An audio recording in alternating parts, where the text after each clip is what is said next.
नमस्कार, स्वागत है आपका बिहार समाचार में। बिहार वालों के लिए सरकार ने आज कई बड़ी घोषणाएं कर दी है। बिहार वालों के लिए कई योजनाओं की शुरुआत की गई। आज बिहार की प्रमुख खबरों पर बात करेंगे। इससे पहले आपसे एक छोटी सी अनुरोध है, कृपया वीडियो को एक प्यारा सा लाइक अवश्य कर दीजिएगा। आपका लाइक करना ही हमारी मेहनत का फल होता है।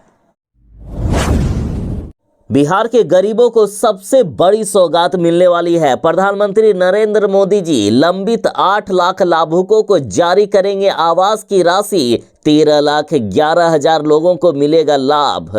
देखिए, प्रधानमंत्री नरेंद्र मोदी जी 24 अप्रैल को बिहार आ रहे हैं और बिहार में 24 अप्रैल को प्रधानमंत्री नरेंद्र मोदी जी झांझरपुर से 8 लाख लंबित लाभुकों के आवास की राशि रिलीज करेंगे। मोदी जी ने कहा कि अब तक आवास लाभुकों की जितनी भी प्रतीक्षा सूची थी, मतलब जितने को आवास नहीं मिला था, वो पूरा का पूरा एक ही बार में समाप्त कर दिया गया, यानी सभी का आवास पास कर दिया गया है। कुल 13,11,000 लोगों को इस योजना का लाभ मिलेगा। साथ ही बिहार के उप मुख्यमंत्री सम्राट चौधरी जी ने कहा है कि प्रधानमंत्री मोदी जब पिछली बार दरभंगा आए थे तो वहां से हवाई सेवा शुरू हुई और एम्स की आधारशिला रखी गई। अब मोदी जी मधुबनी आ रहे हैं तो यहां से भी हवाई यात्रा की शुरुआत होगी, यानी मधुबनी से भी अब हवाई यात्रा की शुरुआत होने वाली है।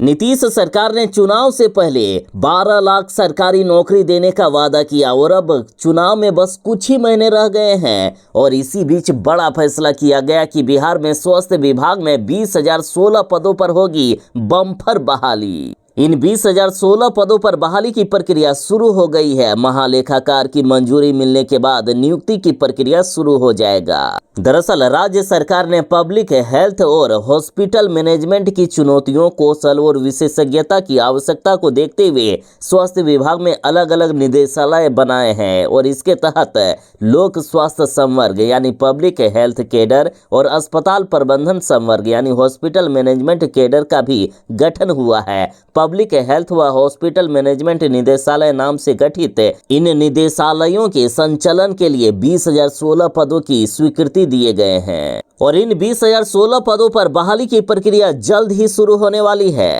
लोक स्वास्थ्य निदेशालय के विभिन्न संवर्ग के इन पदों पर बहाली होगी, जैसे बिहार हेल्थ सर्विस में 1305 पदों पर, फार्मासिस्ट कैडर के 1021 पदों पर, लेबोरेटरी टेक्नीशियन के 1776 पद।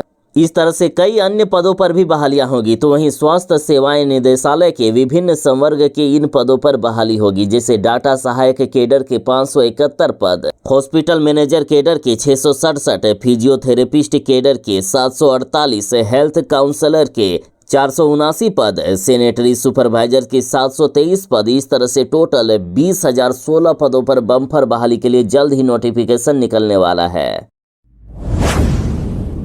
बिहार के 12 जिलों में बसेंगे इंडस्ट्रियल टाउनशिप। युवाओं को बड़ी बड़ी कंपनियों में रोजगार और नौकरियां मिलेगी। देखिए, बिहार अब औद्योगिक विकास की नई राह पर अग्रसर है। राज्य के 12 जिलों में इंडस्ट्रियल टाउनशिप बसाने की योजना तैयार कर ली गई है। यहां उद्योगों के साथ साथ आवास, शिक्षा, स्वास्थ्य और मनोरंजन जैसी आधुनिक सुविधाएं भी उपलब्ध कराई जाएगी। बिहार अब केवल कृषि राज्य नहीं रहेगा, बल्कि उद्योग और आवासीय विकास के क्षेत्र में भी नई पहचान बनाएगा। बिहार के इन 12 जिलों रोहतास, पश्चिमी चंपारण, सारण, पूर्णिया, बेगूसराय, वैशाली, भागलपुर, बांका, जमुई, जहानाबाद, दरभंगा और समस्तीपुर में ये योजनाएं शुरू हो रही है। इन टाउनशिप में उद्योगों के साथ कर्मचारियों के लिए आवास, 24 घंटे बिजली, पानी, स्कूल, कॉलेज, अस्पताल, शॉपिंग सेंटर, मनोरंजन के साथ पार्क और खेल मैदान और 40% हरित क्षेत्र जैसी सुविधाएं होगी। इससे न सिर्फ औद्योगिक विकास को रफ्तार मिलेगी, बल्कि युवाओं के लिए रोजगार के नए द्वार भी खुलेंगे। इसके अलावा सारण के अमनौर में फार्मास्यूटिकल पार्क और कॉमन फैसिलिटी सेंटर बनाने की योजना है। यहाँ 100 एकड़ में दवा निर्माण व शोध केंद्र स्थापना की जाएगी। राज्य सरकार का लक्ष्य है कि बिहार देश के अग्रणी औद्योगिक हब के रूप में उभरे और बिहार में रोजगार की कोई कमी नहीं हो। बिहार वालों को रोजगार के लिए दूसरे राज्य नहीं जाना पड़े।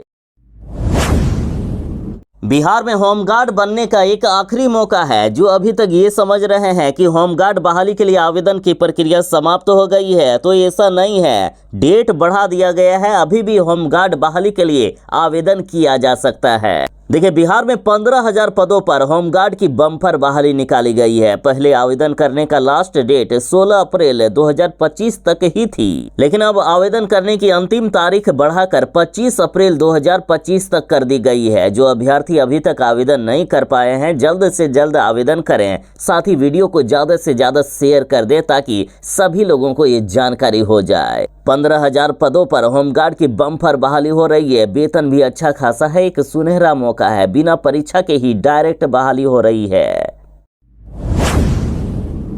बिहार में थम गया बारिश का दौर। अब सताएगी भीषण गर्मी। पारा चढ़ेगा 44 डिग्री के पार। देखिए, बिहार में आगामी एक सप्ताह तक बारिश की कोई भी संभावना नहीं है। उत्तर बिहार के पूर्वी इलाके को छोड़कर सभी जिलों में भीषण गर्मी का असर दिखने वाला है। और कल से ही बिहार में जो गर्मी पड़ी है उसने लोगों की हालत खराब करके रख दी है। बिहार का मौसम एक बार फिर से करवट ले लिए है और मौसम विभाग के अनुसार आज से भयानक गर्मी बढ़ने वाली है। आज से तापमान 40 से 42 डिग्री सेल्सियस तक पहुंचने वाला है और सबसे अधिक गर्मी दक्षिण बिहार के रोहतास, बक्सर, भभुआ, औरंगाबाद, गया और नवादा जिले में आएगी और यहां लू और भयंकर उष्ण लहर भी चलेगी। मौसम विभाग ने बेवजह धूप में नहीं निकलने और शीतल पेय पदार्थ लेने की सलाह दिए हैं।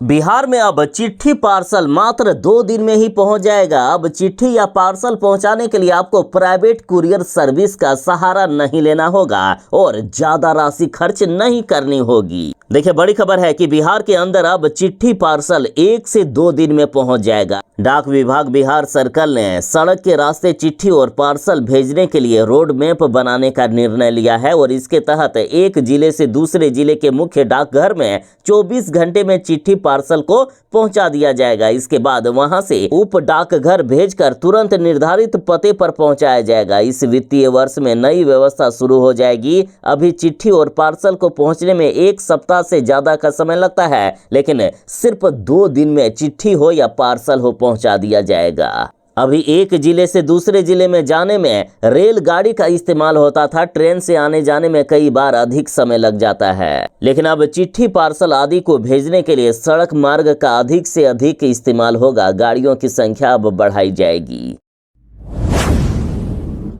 बिहार के कई शिक्षकों का वेतन बकाया था। उनको कई महीनों से वेतन नहीं मिल रहा था। उनके लिए है बड़ी खुशखबरी। सरकार ने सरकारी स्कूलों के शिक्षकों की सैलरी को लेकर अब वेतन जारी कर दिए हैं। अब सभी शिक्षकों का जितना भी बकाया वेतन है एक ही बार में दे दिया जाएगा। देखिए, राज्य के सरकारी विद्यालयों के सभी कोटे के शिक्षकों को वेतन के साथ बकाया वेतन का भी भुगतान किया जाएगा। इसके लिए शिक्षा विभाग ने जिला शिक्षा पदाधिकारी को 1 सप्ताह का समय दिया है। इस अवधि में सभी शिक्षकों को वेतन भुगतान कर दिया जाएगा। विभाग के इस आदेश के बाद मार्च के वेतन के साथ साथ बकाया वेतन का इंतजार कर रहे हजारों शिक्षकों में वेतन भुगतान की उम्मीद बढ़ गई है। शिक्षकों को खास तौर पर इस बात को लेकर राहत की सांस मिली है कि उन्हें बकाया वेतन का भी भुगतान अब एक ही बार में कर दिया जाएगा।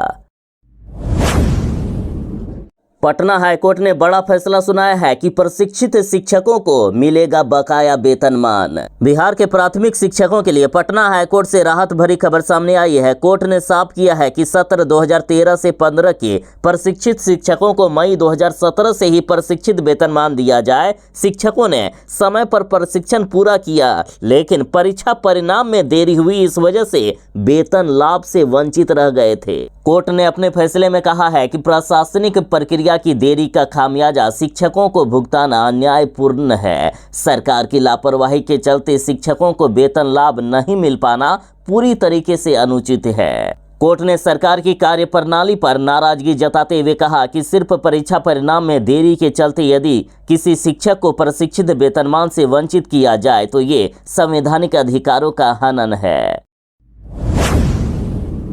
नित्यानंद राय ने कांग्रेस और आरजेडी पर जमकर हमला किया। इन्होंने कहा कि टुकड़े टुकड़े गैंग और भ्रष्टाचारियों का गठबंधन है ये। नित्यानंद राय ने कहा है कि आरजेडी और कांग्रेस केवल भाई भतीजावाद और भ्रष्टाचार की राजनीति करते हैं। वे अपराधियों को संरक्षण देकर सत्ता में वापस आना चाहते हैं।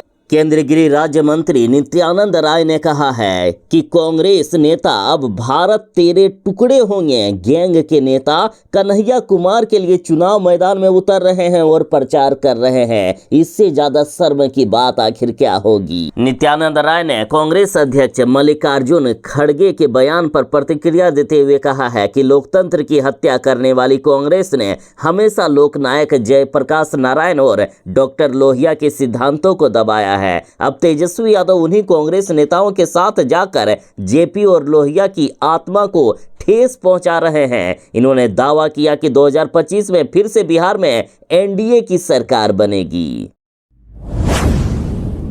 राज्यपाल आरिफ मोहम्मद खान ने बड़ा बयान दिया है कि वक्फ बोर्ड ने गरीबों के लिए क्या एक भी स्कूल खोला है। देखिए, ऑल इंडिया यूनाइटेड मुस्लिम मोर्चा के पासमानदा कॉन्फ्रेंस में बिहार के राज्यपाल आरिफ मोहम्मद खान ने वक्फ बोर्ड वालों को बड़ी नसीहत दी है। इन्होंने कहा है कि मिशनरीज ने शिक्षा के क्षेत्र में अच्छा काम किया है। पटना में कई स्कूल खुले हैं, लेकिन वक्फ बोर्ड ने क्या किसी गरीब के लिए एक भी स्कूल खोला है। इन्होंने कहा कि मैं पूछता हूं, यदि वक्फ गरीब और कमजोर की मदद करने के लिए नहीं है तो काहे के लिए है। राज्यपाल ने बापू सभागार में लोगों से पूछा कि क्या कोई बता सकता है कि पटना में कोई अस्पताल, यतीम खाना या चैरिटी संस्थान वक्फ वाले चला रहे हैं। वक्फ की जमीन पर बड़ी बड़ी बिल्डिंग मिलेगी, कॉमर्शियल कॉम्प्लेक्स है, लेकिन स्कूल नहीं है।